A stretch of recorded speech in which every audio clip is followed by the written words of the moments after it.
नमस्कार दोस्तों, ज्योतिष, हस्तरेखा एवं वास्तु विशेषज्ञ आचार्य पंडित गिरीश बारोलिया के चैनल में आपका स्वागत है। कृपया हमें अपना स्नेह व सहयोग प्रदान करें। हमारे चैनल को सब्सक्राइब करें और बेल आइकॉन को प्रेस करें। साथ ही अपने आत्मीयजनों के साथ इसे अधिक से अधिक शेयर करें। आपका जीवन मंगलमय हो। लाइक करें, शेयर करें। आचार्य पंडित गिरीश बारोलिया, ज्योतिष, हस्तरेखा एवं वास्तु चैनल।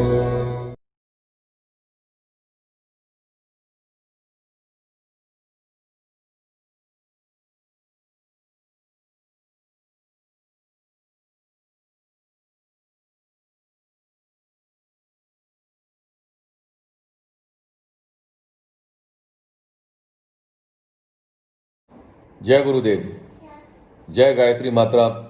मैं विनीत शर्मा फिल्म उद्योग में लगभग 20 वर्षों से जुड़ा हुआ हूँ। मैंने अपने जीवन काल में अनेक फिल्मों में कार्य किया है, जिनमें प्रमुख आप लोग जानते ही होंगे सिंघम, और वो आप लोगों ने देखी भी होगी, और प्रमुख सीरियल जैसे क्राइम पेट्रोल। ये आज का दिन मेरे लिए बड़ी प्रसन्नता का दिन है। आज मैंने गुरु दीक्षा परम पूज्य गुरुदेव पंडित श्री राम शर्मा से आचार्य पंडित गिरीश बरोलिया के माध्यम से गुरु दीक्षा ली। पूज्य गुरुदेव को अपना गुरु बना करके मेरा मन अति प्रसन्न हो रहा है। जब आचार्य गिरीश जी ने मुझे गुरु दीक्षा पूज्य गुरुवर से दिलाई, मुझे ऐसा लगा कि शायद मेरा शेष जीवन धन्य हो गया है। काफ़ी समय से मैं गायत्री मंत्र का जाप करता था, क्योंकि मैं स्वयं ब्राह्मण कुल में पैदा हुआ हूँ, लेकिन बगैर गुरु के अधूरा अधूरा सा लग रहा था। लेकिन मैंने एक दिन आचार्य पंडित गिरीश बरोलिया जी का एक वीडियो गायत्री से संबंधित सुना, उससे बहुत ज़्यादा प्रभावित हुआ और मैंने तुरंत उनको फ़ोन लगाकर पूज्य गुरुवर व माँ गायत्री के बारे में कुछ जानने की इच्छा प्रकट की। और गुरु दीक्षा के बारे में जब अपनी जिज्ञासा प्रकट की तो उन्होंने बताया कि वे ऑनलाइन इस समय सभी को दीक्षा दे रहे हैं। ये मेरा सौभाग्य था, तो उन्होंने मुझे गुरु दीक्षा देने का समय गुरुवार के दिन शाम को 5:30 बजे का निर्धारित किया। श्रावण महीना एकादशी की तिथि, इतने सुंदर दिन मैंने कल पूज्य गुरुदेव आचार्य पंडित श्री राम शर्मा को अपना गुरु वरण किया। ये मेरा सौभाग्य था। मैं आचार्य गिरीश जी का सदैव आभारी रहूंगा कि उन्होंने मुझे प्रेरणा दी और मैं पूज्य गुरुदेव से जुड़ सका। मैं बरोलिया जी से अनुरोध करूंगा कि वो अपने वीडियो के माध्यम से पूज्य गुरुवर के बारे में कुछ और बताए, ताकि मेरे साथ साथ और भी लोगों को गुरुवर के बारे में जानकारी प्राप्त हो। मेरी इच्छा नवरात्रि में लघु अनुष्ठान करने की है। मैं चाहता हूं कृपया उसके बारे में जानकारी दें। आचार्य गिरीश बरोलिया जी के चैनल से जुड़े हुए समस्त दर्शकों को मैं नमन करते हुए अपना धन्यवाद देता हूं। जय गुरुदेव। राधे राधे, जय श्री कृष्णा। नमस्कार, मैं आचार्य पंडित गिरीश बारोलिया, गायत्री महामंत्र। ओम भूर्भुवः स्वः तत्सवितुर्वरेण्यं भर्गो देवस्य धीमहि धियो यो नः प्रचोदयात्। अखण्डमण्डलाकारं व्याप्तं येन चराचरं तत्पदं दर्शितं येन तस्मै श्री गुरवे नमः। तस्मै श्री गुरवे नमः। मित्रों, आज हम जब वीडियो बनाने के लिए बैठे हैं और आप लोगों के समक्ष आए हैं, निश्चित रूप से हमसे जो जुड़े हुए, हमारे चैनल से जो जुड़े हुए हैं और भविष्य में जो लोग जुड़ेंगे, उन सब के लिए आज का दिन बहुत अहम है। क्योंकि पूज्य गुरुदेव ने, जैसा कि हमने आपको पूरे पुराने वीडियो में बताया था, कि उनकी प्रेरणा से हमने लोगों को ऑनलाइन गुरु दीक्षा देने का कार्यक्रम चलाया। अब आज आपको समझ में आएगा कि पूज्य गुरुदेव जो प्रेरणा देते हैं उसके पीछे कितने गहरे रहस्य छुपे हुए रहते हैं। आज की तारीख में लगभग हम 350 से ऊपर लोगों को गुरु दीक्षा दे चुके हैं। यानी 350 लोग आचार्य पंडित श्री राम शर्मा आचार्य के शिष्य बन चुके हैं, जिसमें एक कड़ी प्रसिद्ध अभिनेता विनीत शर्मा जी, जो किसी परिचय के मोहताज नहीं हैं, जिनको अभी आपने वीडियो में सुना, वो 20 वर्षों से फिल्म इंडस्ट्रीज में हैं, कई फिल्मों में उन्होंने काम किया है। उनकी एक अहम भूमिका सिंघम पिक्चर में भी थी, और क्राइम पेट्रोल जो टीवी सीरियल आता है उसमें वो एक इंस्पेक्टर का रोल अदा करते हैं। आगे उनकी योजना खुद की फिल्म बनाने की भी है, फिल्म डायरेक्ट करने की भी है। माँ गायत्री से प्रार्थना करेंगे कि उनकी मनोकामना वो शीघ्र पूर्ण करे। तो मित्रों, हमारा बताने का आशा ये था कि आप लोगों को विश्वास होना चाहिए कि जो गुरु सत्ता है, जब उससे व्यक्ति जुड़ता है तो वो किस प्रकार से प्रेरणाएं देता है और किस प्रकार से अपने कार्य कराता है। आज लगभग 25 से 30 व्यक्ति देश विदेशों में के जो लोग हैं वो गुरु दीक्षा हमारे माध्यम से ले चुके हैं, पूज्य गुरुदेव से, जिसमें आपका न्यूजीलैंड है, यूएसए है, रसिया है, साउथ अफ्रीका है, दुबई है, आपका सिंगापुर है। ऐसे पता नहीं कहाँ कहाँ से लोगों ने सिर्फ वीडियो के माध्यम से उन्होंने दीक्षा ली। इसलिए हम हमेशा आप लोगों से बोलते हैं कि हम व्यूज़ की चिंता नहीं करते, हम क्वांटिटी की चिंता नहीं करते, क्वालिटी की चिंता करते कि पूज्य गुरुदेव किसको जोड़ना चाहते हैं और कहाँ तक हमारी बात को पहुँचाना चाहते हैं। तो जिस बात को वो जहाँ तक पहुँचाना चाहते हैं वहाँ तक वो पहुँचा देते हैं। विनीत शर्मा जी ने एक दिन हमारा वीडियो सुना और वो काफ़ी प्रभावित हुए। उन्होंने तुरंत फ़ोन लगाया। ऐसे तो हम अननोन नंबर ज़्यादातर उठाते नहीं हैं, लेकिन पता नहीं बाहर हम लान में झूला में बैठे हुए थे, हमने तुरंत उनका फ़ोन उठाया, उनसे वार्तालाप की। उन्होंने बताया ऐसा ऐसा है। जब उन्होंने गुरु दीक्षा के बारे में जिज्ञासा प्रकट की तो हमने उन्हें बताया कि हम गुरु दीक्षा देने का कार्यक्रम ऑनलाइन कर रहे हैं। तो उन्हें बड़ी प्रसन्नता हुई और उन्होंने गुरु दीक्षा लेने के लिए अपनी अनुमति जाहिर की, इच्छा जाहिर की। तब फिर उनको हमने 16 तारीख को गुरु दीक्षा दिलाई। इससे आप लोगों को ये तो समझ में आ रहा होगा कि आप जिस गुरु सत्ता से जुड़े हुए जिन लोगों ने दीक्षा ली है, हम उन 350 लोगों के लिए आज संबोधित कर रहे हैं कि आप लोगों को समझ में आया होगा कि जिस गुरु सत्ता से आपने दीक्षा ली है उसकी पहुंच कहाँ कहाँ तक है और वो कैसे कैसे लोगों को प्रेरित करके और अपने पास बुला लेता है। गुरुदेव कहा करते थे कि मेरे से जो लोग जुड़े हुए हैं या जो आगे भविष्य में जुड़ेंगे वो कई जन्मों से मेरे साथ ही रहे हैं, कई जन्मों तक उनका और मेरा संबंध रहा है। तो मित्रों, निश्चित रूप से आज हमारे लिए खुशी का दिन है। जो हमसे जुड़े हुए हैं उनसे हम इतना ही निवेदन करेंगे कि इस वीडियो को आप ज़्यादा से ज़्यादा लोगों को ज़रूर शेयर करें ताकि लोगों को पूज्य गुरुदेव की शक्तियों के बारे में पता चल सके। मित्रों, सद्गुरु कई हजारों वर्षों के पश्चात पैदा होते हैं। सद्गुरु ऐसे ही नहीं मिल जाते हैं। ऐसे तो हजारों व्यक्ति आपको मिल जाएंगे जो गुरु दीक्षा देते हैं, लेकिन ऐसा व्यक्ति जो स्वयं अपने आप में एक अवतारी सत्ता हो, जिसको ईश्वरीय सत्ताओं ने स्वयं चुना हो किसी एक काम के लिए, युग निर्माण योजना यानी विश्व को बदलने के लिए, विश्व में जो घटनाएं घट रही हैं उनको संतुलन में कैसे लेकर के आया जाए। आज जो कुछ भी महामारी चल रही है उस सब के बारे में पूज्य गुरुदेव ने 1985 के अखंड ज्योति में लिख दिया था। तो विनीत शर्मा जी ने पूज्य गुरुदेव के बारे में कुछ जानने की इच्छा प्रकट की है और जिन लोगों ने दीक्षा ली है वो भी निश्चित रूप से जानना चाहते होंगे। हमने एक वीडियो डाला हुआ है गुरुदेव के बारे में, लेकिन चूंकि वो पहली बार जुड़े हुए हैं और वो चाहते हैं कि उनके माध्यम से बहुत सारे लोग जो आज हमारे वीडियो को सुनेंगे तो उनको भी पूज्य गुरुदेव के बारे में जानकारी होना चाहिए।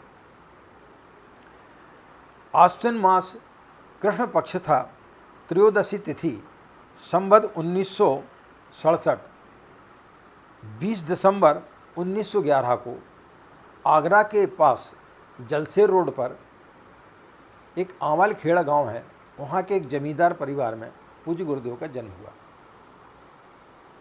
सनाड ब्राह्मण परिवार में उनका जन्म हुआ। उनके पिताजी राजपुरोहित थे। जब पूज्य गुरुदेव 10-11 साल के हुए तो उनका उपनयन संस्कार हुआ और पंडित मदन मोहन मालवीय जी से उनके पिताजी ने गुरु दीक्षा ली। उनके पिताजी का नाम पंडित रूप किशोर शर्मा था। तो पंडित मदन मोहन मालवीय से पूज्य गुरुदेव को उन्होंने जब गुरु दीक्षा दिलाई गायत्री मंत्र की, तो उसके पश्चात से उन्होंने गायत्री मंत्र जपना प्रारंभ किया। 15 साल की उम्र में जब वो अखंड एक दीपक जला करके, जब हम पूजा करते दीपक तो जलाते ही हैं, तो एक खिड़की के झरोके से एक प्रकाश आया और उस अखंड दीपक से वो एक छाया प्रकट हुई। बसंत पंचमी का वो दिन था 1926 को, बसंत पंचमी में 1925 को, 26 को क्षमा करेंगे, 1926 में उन्होंने पूज्य गुरुवर को अपने दर्शन दिए और उन्हें कई अपनी पुराने जन्मों का उन्होंने पूरा, जैसे कि आपके सामने फिल्म चलती है इस तरीके से उन्होंने पूरे जन्मों का उन्हें लेखा जोखा बताया कि आप किस जन्म में क्या क्या थे। तब उन्होंने उनसे निवेदन किया कि आपने हमें क्यों दर्शन दिए और आप क्या चाहते हैं। तब उन्होंने उन्हें आदेश दिया कि आप 24 लाख के जो है आप 24 पुरुष चरण करें और इसके पश्चात आप यहाँ से मथुरा जाएं और वहाँ पर एक अखंड दीपक जलाएं और उसी के नाम से अखंड ज्योति नामक एक पत्रिका का संचालन करें। 1927 से 1933 तक पूज्य गुरुदेव जो है वो स्वतंत्रता संग्राम सेनानी में भी रहे। 6 माह की वो जेल यात्रा में भी गए। 1935 में एक उनके जीवन में नया मोड़ आया। वहाँ से उन्होंने अपना एक नया जीवन प्रारंभ किया। उस समय वो स्वामी अरविंदो, रविन्द्रनाथ टैगोर व महात्मा गांधी से उन्होंने मुलाकात की। उसके पश्चात में उन्होंने मथुरा से अखंड ज्योति नामक पत्रिका निकालना प्रारंभ किया और फिर इसके पश्चात उन्होंने अपनी साधना प्रारंभ की। 24 लाख के उन्होंने पुरस्चरण किए। बीच बीच में उन्हें हिमालय भी बुलाया गया, कभी 1 माह के लिए, कभी 2 माह के लिए और कभी 1 वर्ष के लिए। हिमालय में जाकर के भी उन्होंने तपस्या की। जब वो 24 लाख के पुरस्चरण कर रहे थे तो उस समय उनका जो भोजन था, उन्होंने एक गाय पाल रखी थी। उस गाय को वो जौ खिलाते थे। जब वो गोबर करती थी तो उसके गोबर से माता जी, जिन्हें हम परम वंदनीय माता जी के नाम से जानते हैं, यानी उनकी धर्मपत्नी, उसको जौ को निकालती थी, साफ करती थी, उसका धोती थी, धोने के बाद उसको सुखाती थी। सुखाने के पश्चात उसकी जो है ना अपने हाथ से चक्की से आटा पीसती थी और जितना आटा निकलता था उतनी वो रोटी बनाती थी। उसका एक भाग कुत्ते को, एक भाग गाय को, एक भाग किसी गरीब व्यक्ति को, और जो शेष छोटा सा टुकड़ा बचता था वो पूज्य गुरुदेव खाते थे। और गाय की छाछ, इसका सेवन करके उन्होंने 24 लाख के पुरस्चरण, 24 पुरस्चरण पूरे किए। इस कलयुग में और भी लोगों ने किए होंगे, लेकिन जो उन्होंने साधना की और जो ऋषि सत्ताओं के बीच में हिमालय में जाकर के उन्होंने साधना की, और उनकी साधना का मुख्य उद्देश्य मानव जाति का उत्थान कैसे किया जाए, मानव जाति को किस प्रकार से ऊपर उठाया जाए, लोक कल्याण के लिए, समस्त प्राणी जगत की कामना के लिए उन्होंने ये सब किया। 1958 में कार्तिक पूर्णिमा के दिन उन्होंने एक सहस्त्र कुंडी यज्ञ किया मथुरा में। गायत्री तपोभूमि मथुरा के नाम से वो प्रसिद्ध है, जहाँ पर कि गुरुदेव ने तपस्या की है। 1958 में उन्होंने एक सहस्त्र कुंडी यज्ञ किया जिसमें कम से कम 10 लाख लोग एकत्रित हुए थे। उसमें फिर दीक्षा देने का कार्यक्रम चलता रहा और बहुत बड़ा कार्यक्रम वो हुआ। उसके पश्चात गुरुदेव ने शांति कुंज हरिद्वार में शांति कुंज की स्थापना की, ब्रह्म वर्चस्व शोध संस्थान की स्थापना की, जहाँ पर देश विदेश से वैज्ञानिक लोग आते हैं और वहाँ पर शोध करते हैं। बड़ी बड़ी मशीनें लगी हुई हैं। जैसे आप यदि वहाँ पर जाएंगे तो सबसे पहले आपके पूरे शरीर का परीक्षण होगा और उसके पश्चात जब आपको साधना कराई जाएगी 9 दिन की, 40 दिन की, और उसके पश्चात फिर व्यक्ति के जीवन का मतलब उसके शरीर का परीक्षण किया जाता है। उसमें अद्भुत जो है परिवर्तन महसूस होते हैं। तो यह एक विज्ञान के द्वारा पूज्य गुरुदेव ने अध्यात्म को बताने का भी प्रयास किया है। शांति कुंज से 1-1.5 किलोमीटर दूर वहाँ पर गंगा के किनारे ब्रह्म वर्चस्व शोध संस्थान है। शांति कुंज की स्थापना की। इसके पश्चात उन्होंने 24 शक्तिपीठों का संकल्प लिया था, लेकिन धीरे धीरे बनते बनते वो 2400 हो गए और अब कम से कम 24,000 से ज़्यादा पूरे देश विदेश में मिला करके गायत्री शक्तिपीठ, प्रज्ञापीठ, प्रज्ञा मंडल, महिला मंडल, इस प्रकार से उन्होंने नाम दिए, वो बने होंगे। 1985 से पूज्य गुरुदेव ने धीरे धीरे लोगों से मिलना बंद कर दिया और वो उन्होंने अपने आप को एक कमरे में बंद कर लिया और धीरे धीरे उन्होंने अखंड ज्योति पत्रिका में संकेत देना प्रारंभ कर दिया कि हम अपने शरीर को कभी भी छोड़ सकते हैं। 1990 में जब उन्होंने अपने शरीर को त्यागा, उसके 6 माह पहले ही उन्होंने अखंड ज्योति पत्रिका में लिख दिया था कि हम अपने शरीर को गायत्री जयंती के दिन छोड़ने का सोच रहे हैं। 2 जून 1990 को पूज्य गुरुदेव ने अपने शरीर को त्यागा और उसके पश्चात 4 वर्ष के पश्चात परम वंदनीय माता जी ने 19 सितंबर 1994 को, जिस दिन से श्राद्ध पक्ष प्रारंभ होता है, उस पावन वेला में अपने शरीर को त्याग कर पूज्य गुरुदेव में वो एकाकार हो गई। पूज्य गुरुदेव ने अपने जीवन काल में अपने वजन से भी ज़्यादा पुस्तकें लिखी हैं, 3300 से ऊपर पुस्तकें लिखी हैं। ऐसा कोई भी विषय अछूता नहीं रहा होगा जिस पर कि उन्होंने किताबें ना लिखी हों। उनके महाप्रयाण करने के पश्चात में परम श्रद्धेय डॉक्टर साहब प्रणव पंड्या जी एवं शैल दीदी के नेतृत्व में अश्वमेध यज्ञों की श्रृंखला चली। पहला अश्वमेध यज्ञ जयपुर में 1992 को नवंबर में हुआ था।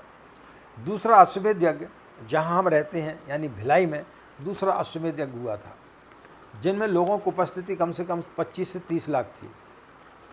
26वां जो अश्वमेध यज्ञ है वो विदेश में शिकागो में हुआ था और अभी तक लगभग 42 या 43 अश्वमेध यज्ञ हो चुके और एक अश्वमेध यज्ञ अभी हो रहा है।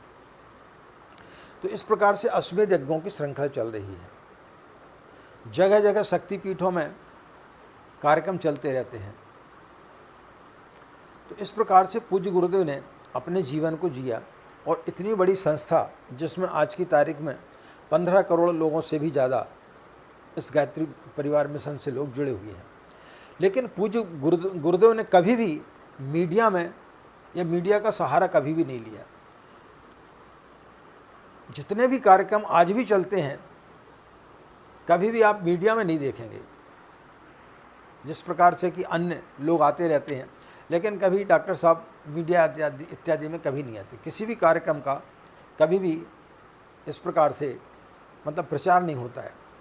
चाहे भूकंप आया हो, चाहे किसी भी प्रकार की त्रासदी हो देश में, या अभी जैसे कोरोना का जो चल रहा है, इन सब उसमें गायत्री परिवार के लोगों की सबसे बड़ी अहम भूमिका रहती है। खासकर गंगा सफाई के समय पर प्रतिवर्ष हर की पौड़ी में गायत्री परिवार के लोगों के द्वारा पूरे गंगा की सफाई की जाती है। तो मित्रों, ये तो सूक्ष्म रूप में हमने बहुत छोटे में पूज्य गुरुवर के बारे में आप लोगों को जानकारी दी। उनका जीवन इतना बृहद है कि उसके बारे में कल्पना करना भी हर व्यक्ति के बस की बात नहीं है। उन्होंने 80 वर्ष की उम्र में जो व्यक्ति पाँच व्यक्ति भी उतने साल में नहीं कर पाते, उन्होंने अकेले ने 80 वर्ष की उम्र में ये सारे काम किए और लोगों को जोड़ा। उनका स्नेह और माता जी का स्नेह। जो भी व्यक्ति शांति कुंज गया है उसे कभी ऐसा महसूस नहीं हुआ कि हम कहीं बाहर आए हैं, अपने घर जैसा उसे महसूस होता है। वहाँ से जाते समय व्यक्तियों को इस प्रकार से रोना आता है जैसे कोई व्यक्ति अपने घर से वापस लौट रहा हो। तो ये पूज्य गुरुदेव का ही चमत्कार है। और आगे आगे आप लोग देखेंगे कि कैसे कैसे लोग और हमारे इस चैनल के माध्यम से जुड़ते हुए चले जाएंगे। पता नहीं और आगे वो क्या कराना चाहते हैं, वो तो वही बताएंगे, इसके बारे में हम कुछ नहीं कह सकते। लेकिन हाँ, हमें जो संकेत दिखाई दे रहे हैं, हमें जो प्रेरणा वो देते हैं, बहुत बड़े बड़े लोग जुड़ेंगे और निश्चित रूप से गुरुदेव से दीक्षा लेंगे। जब लॉकडाउन खुल जाएगा तो लोग फिर शांति कुंज हरिद्वार भी जाएंगे। लेकिन इस लॉकडाउन में किस प्रकार से लोगों को जोड़ा जाए, किस प्रकार से लोगों को प्रेरणा दी जाए, यह कार्य गुरुदेव कर रहे हैं, जिसका उन्होंने हम जैसे छोटे से व्यक्ति को उन्होंने उसका माध्यम बनाया। दूसरा, इन्होंने जिज्ञासा प्रकट की है कि ये नवरात्रि में एक लघु अनुष्ठान करना चाहते हैं। नवरात्रि का जो पर्व होता है, दो बार नवरात्रि आते हैं, एक अश्विन नवरात्रि और एक चैत्र की नवरात्रि। ऐसे 4 होती हैं, 2 गुप्त नवरात्रियों के रूप में मानी जाती है। उसमें ज़्यादातर लोग तांत्रिक साधना ज़्यादा करते हैं। मुख्य रूप से जो गायत्री के साधक हैं वो अश्विन नवरात्रि और चैत्र नवरात्रि में 9 दिन का लघु अनुष्ठान करते हैं। उसमें 24,000 का अनुष्ठान होता है, जिसमें प्रतिदिन 27 माला का जाप करना पड़ता है। तो जितने भी लोगों ने दीक्षा ली है उन सबसे को हम अपने वीडियो में बता रहे हैं कि आप लोग अभी से अभ्यास चालू कर दें कि कम से कम आप 3 माला नित्य गायत्री मंत्र का जाप करें, और बीच बीच में आप कभी 9 माला कभी 11 माला इस प्रकार से करके देखें, और बीच में रविवार का आप व्रत करके देखें, तो फिर आपको उस समय कठिनाई नहीं जाएगी। और अभी से आप एक चिंतन बनाएं कि जो नवरात्रि आने वाली है उसमें आप एक लघु अनुष्ठान जरूर करें, जिसका संकल्प जो है सभी व्यक्तियों को, अभी से हम आपको लोगों को बता दे रहे हैं कि सभी लोगों को एक दिन पूर्व सभी को संकल्प यहाँ से दिला दिया जाएगा, ताकि किसी प्रकार की कोई भी आपके लिए उसमें कोई व्यवधान उत्पन्न ना हो, किसी प्रकार की कोई भी उसमें आपको समस्या ना आए, और पूज्य गुरुदेव का जो है आपको सूक्ष्म संरक्षण प्राप्त होते रहे। तो उसके लिए यहाँ से आप लोगों के लिए संकल्प लगा दिया जाएगा। उसके पश्चात आप लघु अनुष्ठान करें। तो लघु अनुष्ठान के समय शर्मा जी ने जैसे लघु अनुष्ठान के बारे में जानना चाहा है, तो उस समय जैसी नवरात्रि आएगी उसके पूर्व हम एक वीडियो डालेंगे और उसमें पूरा उसका ब्यौरा देंगे। इसके पहले भी हमने वीडियो डाले हुए हैं, लेकिन नवरात्रि के समय चूँकि पुराने वीडियो हो जाते लोग सुनते नहीं हैं, तो नए वीडियो में हम आपको बताएंगे कि किस प्रकार से आपको इन नवरात्रियों में साधना करना है, किस प्रकार से आपको कर्मकांड करना है, वो सारी विधि हम बताएंगे। तो शर्मा जी भी इसके इच्छुक हैं, तो एक दिन पहले शर्मा जी आपके लिए भी हम जो है संकल्प लेवा देंगे, और उसके पश्चात आप 9 दिन का लघु अनुष्ठान करेंगे। तो निश्चित रूप से आप पाएंगे कि पूज्य गुरुदेव और गायत्री माता की असीम कृपा आप लोगों के ऊपर जरूर बरसेगी। जो हम आपको बताते हैं कि किस प्रकार से गुरुदेव को क्या कि हमें प्रेरणा मिलती है, किस तरीके से गुरुदेव का हमें स्पर्श महसूस होता है, तो आज आपने उस चीज़ का अनुभव जरूर किया होगा कि इतने लोग जुड़ते हुए चले जा रहे हैं, और फिर ऐसे लोग भी जुड़ रहे हैं। 25 से 30 लोग विदेशों से जुड़ गए, फिर इसके पश्चात एक फिल्म से जुड़ी हुई एक हस्ती हमारे बीच में आई, और पता नहीं आगे और कौन कौन लोग आएंगे। तो यही पूज्य गुरुदेव का चमत्कार है। कई लोगों को ऐसा लगता है कि वो तो इस दुनिया में नहीं है, भगवान कहीं दिखाई नहीं देता है, वो सर्वव्यापी हैं, वो सर्वत्र हैं। आप बस उन्हें याद करके देखिए। जिस दिन आप श्रद्धा और विश्वास से उन्हें याद करेंगे, आप उनको अपने समक्ष पाएंगे। जिस प्रकार से कि पिता जब अपने पुत्र को ऊपर उछालता है तो वो हंसता है, क्योंकि उसे पता है कि मेरा पिता मुझे नीचे नहीं गिरने देगा। इसी प्रकार से आप भी उनके ऊपर भरोसा करके देखिए एक बार। जिस दिन आपने पूर्ण समर्पण और पूर्ण श्रद्धा के साथ में उनके ऊपर भरोसा कर लिया, तो उस दिन आपकी नैया पार हो जाएगी। जो भी हमसे जुड़े हैं पता नहीं कितने चमत्कार आपको देखने को मिलेंगे हमारे इसी चैनल पर। इंतज़ार करते रहिए और देखते रहिए पूज्य गुरुदेव के अनेक चमत्कार, जिसमें से एक ही चमत्कार है कि अभी तक इस लॉकडाउन में 350 से ज़्यादा लोग दीक्षा ले चुके हैं, विदेशों से लोग दीक्षा ले चुके हैं, और जिन्हें हम अपने आइकॉन मानते हैं ऐसे फिल्म अभिनेता जुड़ रहे हैं और वो दीक्षा ले रहे हैं। तो यह हम सबका सौभाग्य है। उस गुरु सत्ता को पहचानें, उस गुरु सत्ता के बारे में आप समझें। जिस दिन आप उसको समझ जाएंगे तो निश्चित रूप से उनका आपको मार्गदर्शन और उनकी प्रेरणा आपको मिलना प्रारंभ हो जाएगी। इन्हीं कामनाओं के साथ में कि आपका दिन मंगलमय हो, आप लोग खुश रहें, मस्त रहें। माँ गायत्री की असीम कृपा इसी प्रकार आप लोगों के ऊपर बनी रहे। हमें आज्ञा दें मित्रों। नमस्कार। ओम शांति।